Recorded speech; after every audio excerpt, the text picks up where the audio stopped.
welcome to the Recovery Daily Podcast. I'm your host, Rachel Abassi. I'm a grateful recovering alcoholic and stroke survivor. And if you notice, my voice is like down one octave, and that is because I just woke up from a nap.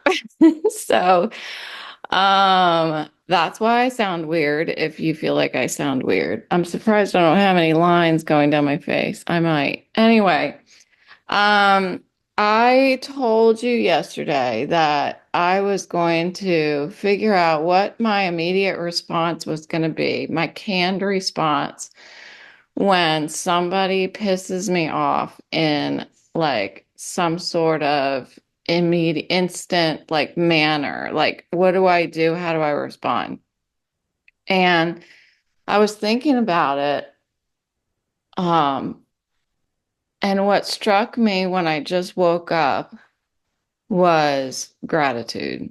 I know it's such an cheesy answer, but I was trying to think of like a response to the lady who pissed me off. You know, the lady who barged through the door that I was trying to enter through.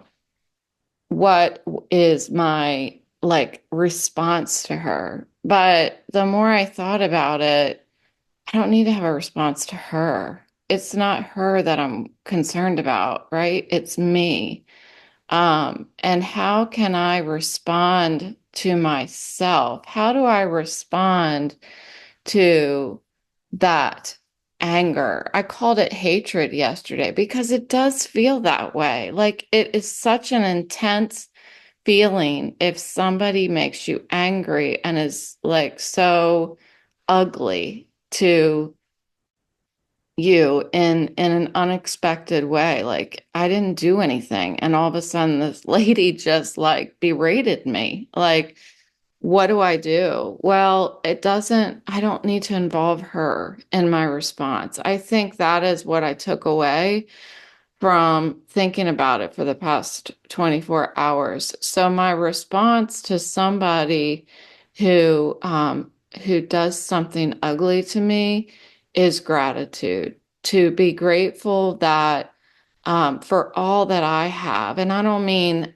tangible stuff. I mean the gifts of my program, that I'm not walking around like that. That I'm able to let things go, and I'm not walking around living in such an ugly way, that I'm living a beautiful life. So that was my answer. And I think that that's a pretty good answer, if I do say so myself.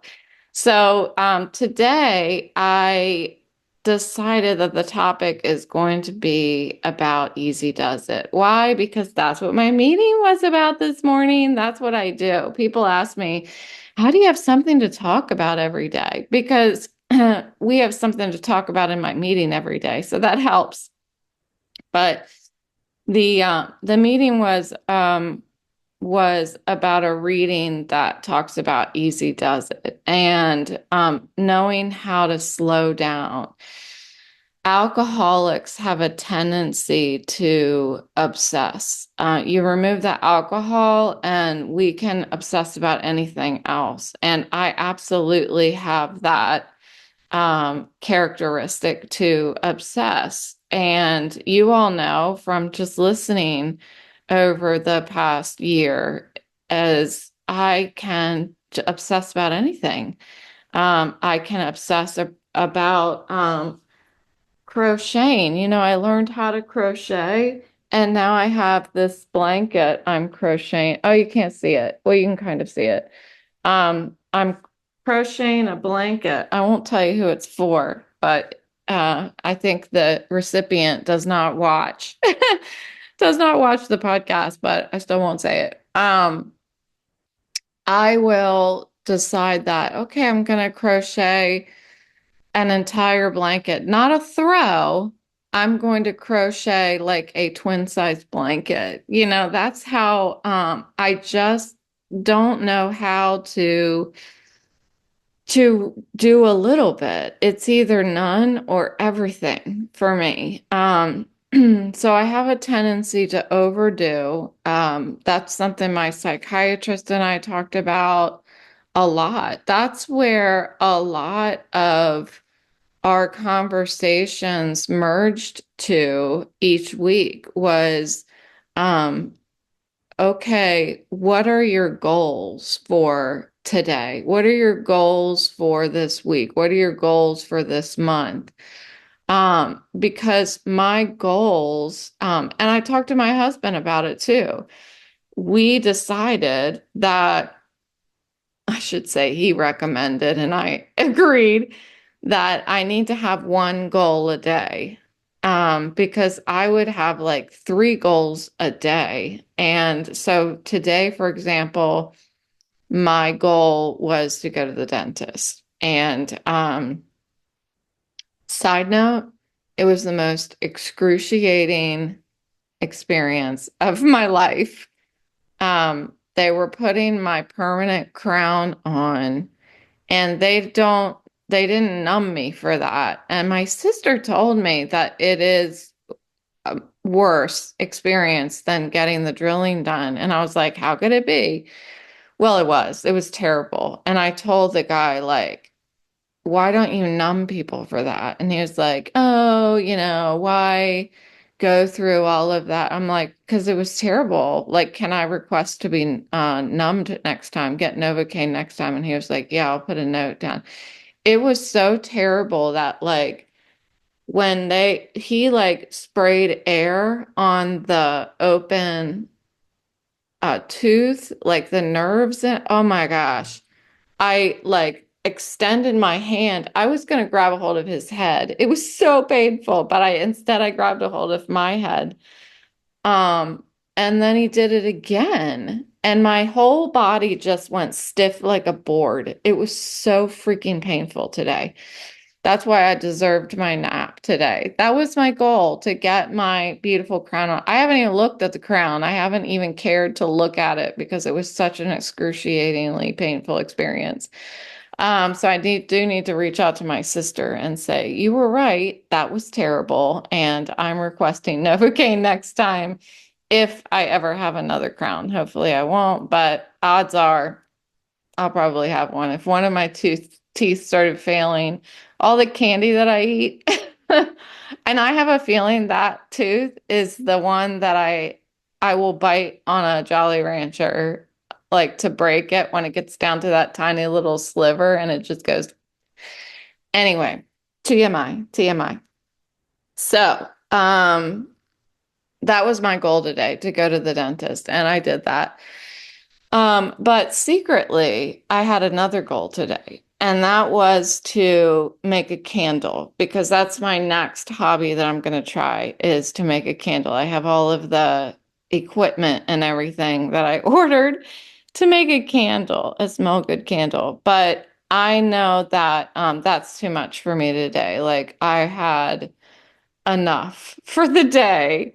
So I'm just going to take it easy and be gentle with myself. That is a learned thing for me, to be able to acknowledge it's okay, you can stop here. That's really what I'm telling myself is, you want to make all this progress in life. That's what it feels like. It feels like I want to get as much done as possible in my lifetime, which is a weird way to live. I should be enjoying my life, like have as much enjoyment as possible in my lifetime. And enjoyment isn't always from doing things. Like, enjoyment can also be sitting still. This morning, I decided I was going to sit down before my dentist appointment between like 9, I guess it was about, yeah, it was probably about 9 and 10 o'clock. I just sat down and listened to a book that I just started. It's a book for my blind organization's book club, the iBug Today book club, because now I'm in 3 book clubs. Speaking of overdoing it. So I decided for an hour today, I was just going to sit and listen to my book. And man, that was nice. And I got that idea because my mom came over yesterday with my sister, which I mentioned to you. That's why I was a little screwy yesterday. Um, Meaning like, I don't know, I was just kind of off kilter after that. My head was bothering me and my word find was acting up. My word find problem was acting up. But my mom said that her favorite thing to do is she gets up about 7 o'clock and then she reads for a couple hours. She drinks her coffee and she reads. And I was like, that sounds so incredibly cozy. So that's what I did. I was like, I'm gonna get some coffee and I'm gonna listen to my book. And it was wonderful. It really was. And if I can find these moments in my life where I can just make space for relaxing, what I have to do is I have to trick myself. The relaxing needs to be doing something. You know what I mean? Like I've talked about this in early stroke recovery was learning about how resting is doing something. Like today, taking my nap. I took about a 2 hour nap. And when I laid down to take the nap, I did feel thoroughly like I was doing something, that I was resting my body because I had gone through a trauma today with my tooth. And my head just hasn't been right since I went to Thanksgiving at my sister's house. Shh, don't tell them. She listens. That's why I'm saying that. It just hasn't been right, and it will get better, but it takes time. It takes rest. So I need to do these things where I carve out space in my day for relaxation. But um, I think I'm going to try to trick myself and carve in these book times. So I'm going to drink my coffee or in the evening I can drink my tea and listen to my book. It sounds very cozy. So I'm going to do that. And I'm excited about it, which is good. That means that I'll do it, you know? Um, so learning how to relax, enjoying the simple pleasures. So that's a great idea, like putting aside time to listen to a book. But there's stuff that happens around us that isn't planned, right? There's me going out for a walk with my dogs and enjoying the walk. So I'm going out there for a purpose. I'm going out there so that my dogs will poo poo. Um, but and I'm gonna say it, like when I go out there and my dogs poop, I feel accomplished. That's hilarious. But I do because that's why I went out there. Like that was my goal to go out there and have them poop. Um, I need to look at it a little differently, you know? Somebody said, or I think in the reading this morning, it said, enjoy the journey, which is something that I've heard a million times. But listen to this, enjoy the horizon from where you're standing. And I was like, wow, yeah, that's really cool. Enjoy the horizon. That means that I'm looking at life from where I'm standing and it's beautiful. You know, I'm looking at all the colors of my life, all the things that are happening around me, and I'm taking time to enjoy that simple pleasure of looking at the horizon. I tend to pack in an overload of commitments to the present. And when I have that overload of commitments, I can't see the horizon because I'm in the middle of all the mountains. You know, I'm in the middle of all my goals. I always compare my goals to mountains. And I'm in the middle of them. I can't see the horizon. So if I just keep my goals to a minimum, That means two because I have a hard time having one. So just like my goal today was to go to the dentist, I always have a backup goal, like to make the candle. But I am accepting, I've learned how to be accepting that, okay, that goal is going to have to be pushed to tomorrow. So making my goals realistic. I didn't know that the dentist was going to be excruciatingly painful today. My sister mentioned to me yesterday that getting the temporary crown off and putting the permanent crown on is the worst part. And I was like, how could that be? Like the first part where they drilled part of my head out um should be the worst part. Well, yeah, it wasn't because they numbed me. Anyway, I didn't know that I was going to have this sort of a day. So I would have planned for my nap. But it's okay because I'm flexible now. I know in stroke recovery that nothing is prioritized above my health. So I know that if the situation arises where I have something that I want to do, um, that needs to be pushed aside so that I can rest. And yeah, so another habit, it sounds like that alcoholics have is a tendency to schedule a bunch of stuff in advance, never schedule it for today. They schedule it in advance. And then tomorrow, the day that you've scheduled it for never comes. And I could identify with that as well. Like, I have this goal to go through my daughter's finances and help her. We've already talked about it. I'm not doing it behind her back.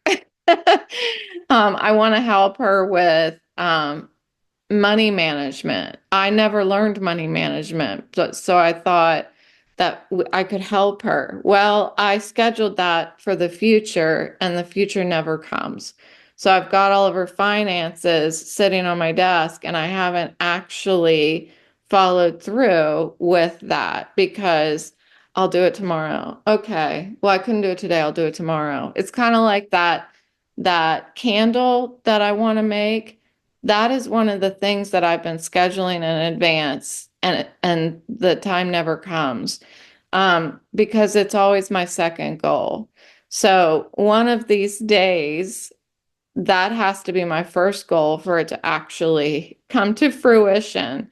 So that's another tendency. I don't know if you can identify with that, but I have learned how to be spontaneous in stroke recovery, not in sobriety, in stroke recovery. Sobriety has taught me how to follow through, to not break promises, and it's taught me how to make commitments. And that's important. That was important for me in early sobriety to be a yes person, like I've always been talking about with you, but also to be committed to that yes, to not make excuses. And in in my late active drinking, I became a professional at making excuses so that I could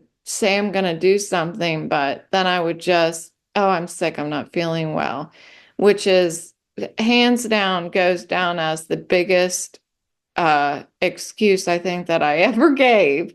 It was ongoing. And I've heard other folks who are not sober are relapsers, I should say, who that's the excuse. I'm not feeling well. I'm not feeling well. I'm not feeling well. And they probably aren't feeling well because they're drinking. So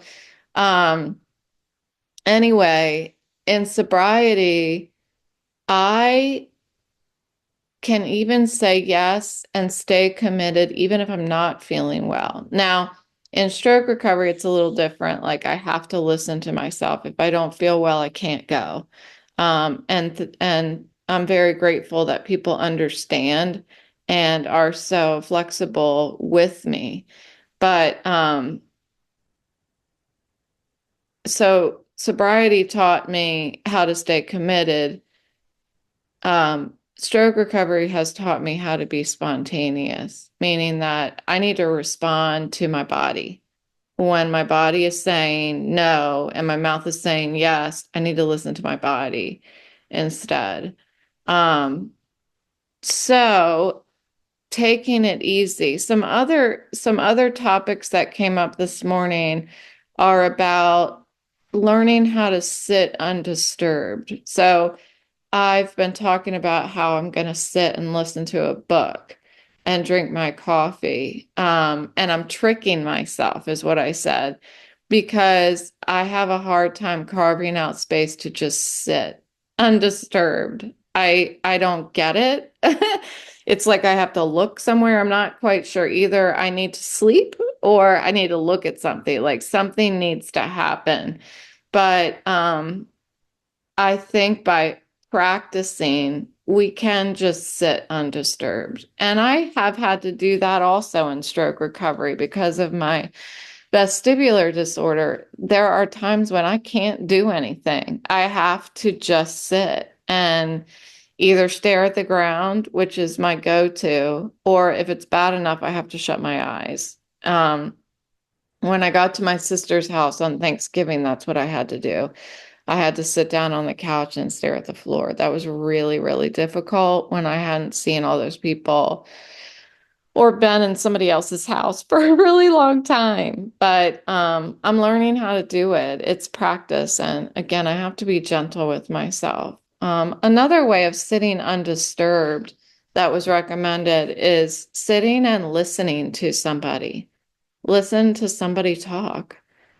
So get on the phone and call somebody and ask them how they're doing and listen. And I thought, well, that is a great way to sit undisturbed. And it's not an excuse. If you're calling for the goal of listening, you're not calling to start bitching about something that happened in your life. You're calling because you are genuinely interested in what's going on in their life and you can listen. Um, Another topic was this idea of rushing. And I was so used to being late when I was actively drinking. I was so used to rushing. I had this anxiety, this underlying anxiety that when I had to go somewhere, let's say, for example, I was going to a Christmas party for my job or something like that. And I'm thinking of one, not at my last job, but the job before that. Actually, the job before that. So 3 jobs ago. I was thinking about getting ready for this Christmas party and how I had so much nervous energy. One, from my anxiety that just lived in me. Two, because I was not drinking enough alcohol to subside that. And three, what's going to happen? What's going to happen? And because I had that sort of anxiety, I would procrastinate getting ready because I didn't want to feel it. I didn't want to feel that anxiety of preparing for something where, I mean, it is, I've got to talk to all these people I work with and all that stuff. It's just, am I dressed appropriately? All this stuff. So I would just procrastinate and then I'm rushing. And that's another way that I would be totally anxious because I'm rushing. And in sobriety, I know how to start early. I don't have underlying anxiety on a normal basis. Like that is not my default anymore. I don't have this it was like, it felt like tremors, it felt like the tremors before an earthquake that lived inside of me. That was the anxiety. And it would get stronger and stronger. And the only thing I could do was drink alcohol to subside it, to make them, I don't know if it made them go away, but it certainly made me okay with them. So, yeah, that's another like easy does it now.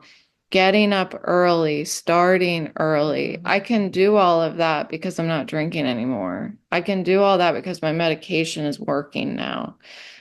So it's a lot easier to be easy on myself now in sobriety.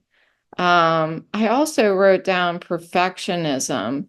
So, this easy does it thing can be comparable to perfectionism. And I don't think I'm a perfectionist. I think I have learned how to be more, I mean, I've called myself a perfectionist before. It depends on what I'm working on, I think. But I think generally speaking, I'm not a perfectionist. So I may be contradicting something that I've said in previous episodes, but today we're going to call me a non-perfectionist, and that's okay. I can do that. I can call myself a perfectionist one day and call myself a non-perfectionist the next day. It's totally fine. So learning how to walk away. What I heard this morning was this idea of trying to get something perfect and never saying it's okay to stop now. There's lots of people like who I think a great example. I'm thinking of one person in particular, and yeah, let's go ahead and talk about him. I've talked about him before. So my previous boss, the one that I love so much, who's like a brother to me, well, he is a perfectionist. And it it's to the point where it could drive you batty. It really could. Like, so for example, we're all preparing a presentation, let's say. If he's listening to this, he's going to kill me. But we're all preparing a presentation, let's say.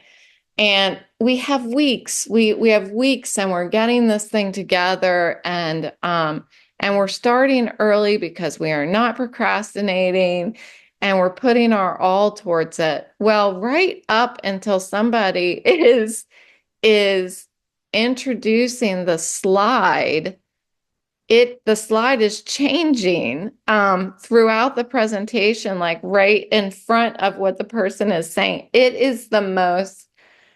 It freaked me out when he would do that. But it's this, I think it's perfectionism. It's not knowing how to walk away, how to trust, how to say, this is good enough. I think that I don't know where it comes from, but it is very much a tendency that alcoholics have, because I hear about it all the time. No, I'm not calling my boss an alcoholic. He is far from it. But these characteristics are ones that many alcoholics have as well. And that is like being easy be gentle on yourself, trust yourself, right? Trust yourself that what I have here, I can be the best at what I do with what is right in front of me. It doesn't matter what's on the slide, I think that's what bugged me the most is it doesn't matter what's on the slide. It really doesn't. In the whole scheme of things, it doesn't matter what's on the slide. What matters is what's coming out of the mouth. And the fact that the slide would be edited and edited and edited till the very last second, but yet the words that are going to come out of your mouth are not edited at all. They just come out, is bizarre to me. Because the fact that I'm not preparing, I'm not writing out what I'm going to say means that I trust myself. So why can't I trust the slide? Anyway, yeah, that's a total tangent to me. And I'm sorry, boss, if you're listening right now, it's okay. Like, I loved working with you. Okay, we're moving on. I'm going to get in trouble for that, maybe. Anyway, just to come full circle on this easy does it thing, um, my second meeting this morning was about step one, and that is admitting powerlessness. And I think that when I look back on my drinking career, it was kind of like this procrastination idea, I think. It's kind of like I reached my bottom, but I'm going to keep going anyway. Like I'm going to dig a hole and I'm going to get in the hole. Okay, I can fit my whole body in the hole. I'm just going to keep digging. It doesn't make any sense. I'm procrastinating. I'm avoiding the inevitable. That's what I was doing in my late alcoholism. Like, I can say all day long that, well, I didn't know. I didn't know that I was an alcoholic. Well, I knew that there was something very wrong with me. And, but I didn't know there was a solution. I still tend to look at my late drinking in a way of innocence, in a way of, I knew something was wrong, but nobody told me what to do, you know? Um, I was not okay with myself and I didn't want to face myself. Um, and some days I wonder if that same feeling is why I don't like to sit undisturbed. I don't think so because I do love myself. But there are times when I've got a lot of stuff going around in my head and I don't want to sit and listen to it. And that's no different. I can love myself all day long, but I can make decisions to not sit still and listen to what myself is saying to me, right?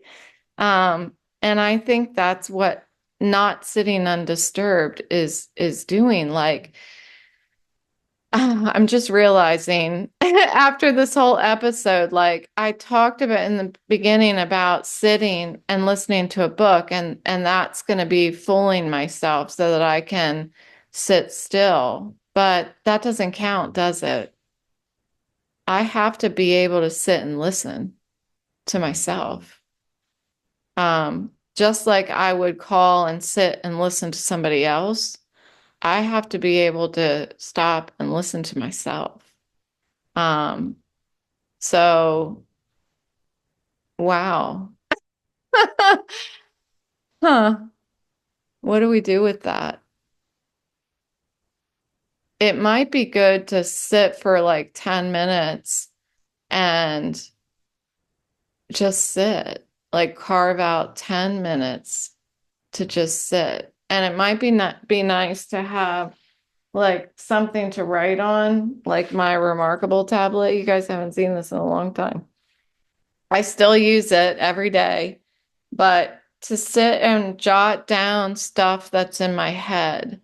I've mentioned to you before, you longtime listeners, when I would drive from Charlestown to Herndon, which is about an hour and a half for those of you who are not local to this area. Um, it was an hour and a half in rush hour traffic. So that was my commute each way. So I drove about 3 hours a day. And on my way into work, I had so many things going through my head.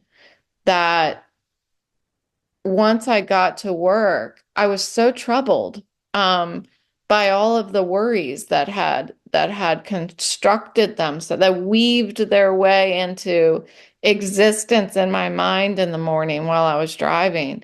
And so I had decided that when I got to work every day, that I was going to sit down and write down everything that I had been thinking on the way into work. It didn't have to make any sense. I just wrote down everything that I was thinking. And by the time that I was done, I had a whole page full of stuff, and my mind was empty. And I'm like, yes, this works. This is me sitting with myself undisturbed. I think this is what it is. This is where I can revisit again that sitting with myself undisturbed. I do that a lot in the morning. There are times that I'm listening to my meetings and I have something go through my head, something is jogged by what I heard in the meeting, and I just start writing. So I do believe that I have about 2 hours of this kind of time in the morning where I'm listening to the meeting, but I'm also listening to all the stuff that's going on in my head and I'm writing it all down. Some days I have a ton of notes. Like today I had a lot. Other days I just have a few, and I'm always thinking like, um, am I gonna have enough to talk about? But I always do because I can run my mouth all day long. Um, so I feel like I'm doing this already. If you disagree, send me a note. The last thing I wanted to finish on is I heard something today that I was like, yes, and I smiled. Somebody was talking about how easy does it reminds them of the FOMO acronym, um, fear of missing out. And they said they try to turn FOMO into JOMO, joy of missing out. And I thought, that's really cool. That's really cool. I don't think I have a lot of FOMO other than with my kids. I do feel like I'm missing out on their lives, and there's nothing I can do about that but call them. Another thing that I had talked about with my psychiatrist, but I thought that was cool, so I wanted to share that with you, the joy of missing out. Okay, so that's what I have for today. Easy does it. Be gentle with yourself, but still move forward and sit with yourself undisturbed. Think about it. Thanks for listening. I'll talk to you tomorrow.